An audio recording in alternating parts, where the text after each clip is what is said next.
ፈተኹም ጸላኹም ሓደ ዓብይ ጸላ ኣለና ንሱም ባዕልና ዘዕበናዮ ባዕልና ንንከባኸቦ ኖ ሰይጣን ኣይኮንኩም ዝብል ዘለኹም ኢጎ ይበሃል። ሰላም ከመይ ትኾኑ ዝኸበርኩም ተኸታተልተይ ሰላምታይ በብዘለኹም ሞ ይብጻሕኩም እምበኣር ሎማዓንቲ ከምቲ ልሙድ ካብ ናይ ፊልምታት ካብ ናይ ደርፊ ክሊፓት ወፂና መጽሓፍ ሬድዮ ክንገብር ኢና። ከምቲ መጀመርያ ክዛረቦ ዝጸናሕኩ ባዕልና ዘዕበናዮ ባዕልና ዝፈጠርናዮ ምሳና ዝነብር ዓብይ ጸላ ኣለና ንሱ እውን ኢጎ ይበሃል። ራያን ሆሊዴይ ዝጸሓፎ ኢጎ ኢዝ ዮር ኤነሚ ዝብል በትግርኛ ሬድዮ ክንገብር ኢና። ጽቡቕ ነገር ክትረኽቡ ኢኹም። ኢጎ እንታይ እዩ ትርጉሙ ብኸመይ ከይፍጠር ብኸመይ ከኽነጥፍኦ ንኽእል ዝብል መፍትሕታት ኣሎ። ክሳብ መወዳእታ ምሳይ ተጸኒሕኩም እዞም ነገራት እዚኦም ክትረኽቡ ኢኹም። ምሳይ ጽንሑ። ኩላህና እዚ ማንነት እዚ ከም ዘለና ንፈልጥ ኢና። ነገር ግን ዝኾነ ሰብ ትርጉሙ እንታይ እዩ እንታይ ማለት እዩ ኢሉ እንተሓቲትና ግን ንምግላጽ ዝኸብደና ባህሪ እዩ። እምበኣርከስ ራያን ሆሊዴይ ነዚ መፍትሕ ኣለኒ ይብል ኣሎ። ኢጎ ማለት ብትዕቢት ተወጢሩ ብኹርዓት ተሸፊኑ ባዕልና ዝፈጠርናዮ ናይ ሓሶት ማንነት ማለት እዩ እሞ ደኣ እዚ ነገር ብኸመይ ይፍጠር ኢልኩም ንራያን ሆሊዴይ እንድሕር ተሓቲትኩሞ ከምዚ ይብለኩም። ኢጎ ብዙሕ ግዜ ዓርሰ እምነት መሲሉ እዩ ዝፍጠር። ኣብዚኣ ሓንቲ ነገር እስሙሩለይ ዓርሰ እምነት መሲሉ እምበር ዓርሰ እምነት ኣይኮነን። ምክንያቱ ዓርሰ እምነት ማለት ብልምዲ ወይ ከዓ ብስራሕ ዝመጽእ ኣብ ዝኾነ ነገር ዘለና ኣፍልጦ ማለት እዩ። ነገር ግን እዚ ብኢጎ ዝፍጠር ዓርሰ እምነት ግን ምንም ትርጉም የብሉን።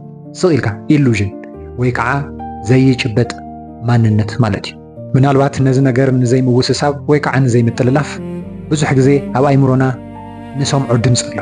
ብዙሕ ግዜ ኔጋቲቭ እዩ ማለት እውን ዝኾነ ስራሕ ክንጅምር ተለና ዋ ኣታ ክገብረልካ እዩ ስራሕ እዚ ወይ ምስ ዝኾነ ሰብ ክንዕራቕ እንተለና ዋ ናትካ ጌጋ ዘይኮነ ንሱ ተመልሱ ይቕርካ ይበልካ ንስኻ እንታይ ጌርካ ወይ ዝኾነ ነገር ክንጅምር እንተበልና ኣይ ይትረፍካ እዚ ንዓኻ ዝኸውን ኣይኮነን ጽባሕ ክትጅምሮ ኢኻ ሕዚ ደኣ ካሊእ ስራሕ ኣለካ እንድዩ ምናምን እንዳበለ ናብ ዘይኮነ መንገዲ ዝመርሐና እዩ። ጽቡቕ እምበኣር ኢጎ ከምዚ እንድሕር ተኾይኑ ብኸመይ ደኣ ክፍጠር ይኽእል ኢልኩም ንራያን ሆሊዴይ እንድሕር ተሓቲትኩሞ ዋ እዚ ደኣ ቀሊል በዚ መንገዲ ኢሉ ይነግረኩም። ራያን ሆሊዴይ ብመጀመርያ ደረጃ ሰሪዕዎ ዘሎ ምድላይ ክንጅምር ከለና እዩ ዝብለና። ምድላይ ማለት ምእላሽ ኣይኮነን። ምድላይ ክንብል ከለና ዝኾነ ነገር ንኽንገብሮ ንኽንፍጽሞ ወይ ከዓ ክህልወና ንደልዮ ነገር ማለት እዩ። እዚ ደኣ ብኸመይ ኢጎ ክልዕል ይኽእል እንድሕር ተኢልኩም እቲ ንደልዮ ነገር ንጹር እንድሕር ተዘይኮይኑ እዩ። ንኣብነት to do something and to be something ይብለና። እንታይ እዩ እንድሕር ተኢልኩም ነዚ to do something ማለት እቲ ነገር ደሊኻዮ ፈቲኻዮ ክትገብሮ ተለኻ ማለት እዩ። to be something ማለት ግን እቲ ነገር ትፍጽሞ ዘለኻ ንኽትበሃል ወይ ንኽትረአ ማለት እዩ። ንኣብነት ሃፍታም ክትበሃል ኢኻ ትደልስ ወይስ ሃፍታም ክትኮን ኢኻ ትደሊ? so to do something ተኾይኑ ሃፍታም ምዃን እዩ። to be something ማለት ድማ ሃፍታም ክበሃል። ስለዚ ሃፍታም ክበሃል ኢልካ እንድሕር ዝኾነ ነገር ተጀሚርካዮ ኢጎ ሽዑ ይመጽእ ይብለና ራያን ሆሊዴይ። ንደልዮ ነገር ንጹር ኣይኮነን ወይ ከዓ ኣይተፈልጠን ማለት ብኡ ልክዕ ክንፈልጦ ዝግበአና ነገር እንዳወሓደ እንዳጠፈ እዩ ዝመጽእ። እዚ ማለት ከም ተምሃራይ ኣክተይ ንገብርን ወይ ከዓ ክንፈልጥ ኣይንደልን። ኩሉ ግዜ እንታይ ኢና ንብል ዋይ እዚ ደኣ ሰኢልካ እንድዩ ኣይ እዚ ደኣ ዘይረብሕ ኖ እዚ ደኣ ከምዚ እንድዩ እንዳበልና ግዜና ነጥፍእ።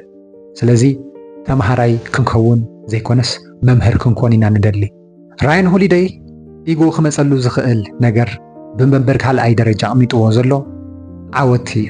ራያን ሆሊዴይ እንታይ ይኽብለና ደልዩ በቲ በለ በቲ እቲ ዓወት እንተደኣ ረኺብናዮ ምስኡ ተኸታቲሉ ዝመጽእ ናይ ይግባእኒ ስምዒት እንታይ እዩ?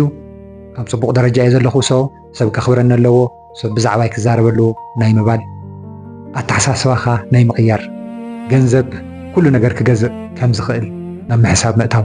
ካሊእ ከዓ ፓራኖያ ይብለና። ፓራኖያ እንታይ እዩ?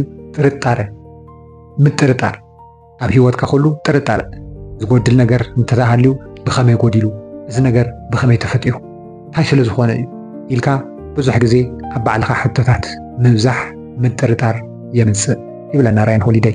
ሶ ዓወት መጽኡ ኣሎ ማለት ምስኡ ተታሒዙ ዝመጽእ ኢጎ ኣሎ ማለት እዩ። እዚ ማለት ኣብ ጽቡቕ ደረጃ ክትበጽሕ ተለኻ ዋ እዚ ኣነ ክገብር ዋ ታኢታዚ እናበልካ ነገራት መቆሻሽ ነገራት ምትሓት ንሰብ ዘለካ ረዳድኣ እንዳተሓተ ምምጻእ ማለት እዩ። ስለዚ ኢጎ ማለት እዚኣ በዓላ እያ። ራያን ሆሊደይ ብሳልሳይ ደረጃ ቀሚጥዎ ዘሎ ኢጎ ከምፀልና ዝኽእል ነገር እንታይ እዩ እንተኢልኩም ውድቀት ይበሃል። እዚ ማለት እቲ መበር ካልኣይ ደረጃ ዝቐመጥናዮ ዓወት በቲ በለ በቲ እዩ መፂ እምበር ተሓሲቡሉ ተሰሪሑሉ ኣይኮነን። ስለዚ ብጥንቃቐ ስለ ዘይተመርሐ ማኔጅ ስለ ዘይተገብረ ውድቀት ክመፅእ እዩ። ስለዚ ውድቀት ክመፅእ ተሎ ኢጎ ከዓ ብኡ ልክዕ ምስኡ እንዳተጎተተ ይመፅእ። እንታይ ይብለና ተማለዶ ከምዚ ትብል ኣይነበርካን ሕዚ ኸ እንታይ ኢኻ ክትብል ነቲ ትንዕቆ ዝነበርካ ሰብ ከ እንታይ ኢኻ ክትምልሰሉ ምናብን እንዳበለ ርእስና ብፅብፅ ይብለና። መብዛሕትኡ ግዜ ሰባት ዓርሶም ዘጥፍኡሉ ምክንያት ነዚ እዩ። ስለዚ ኢጎ ካብ ኣይምሮና ክነውፆ ኣለና። ኢጎ መጥፊኢና እዩ። ስለዚ ኢጎ እንድሕር ደኣ ሃሊኩም ኣወግድዎ። ምናልባት ናይ መጀመርያ ስራሕ ስለ ዝኾነ ብደንቢ ገይረ ይገለፅክዎን ኣብ ዝቕፅል መፅሓፍ ሪቪው ክንገብር ተለና ግን ብደንብ ሓሪፍ ገይረ ክቐርበልኩም እየ።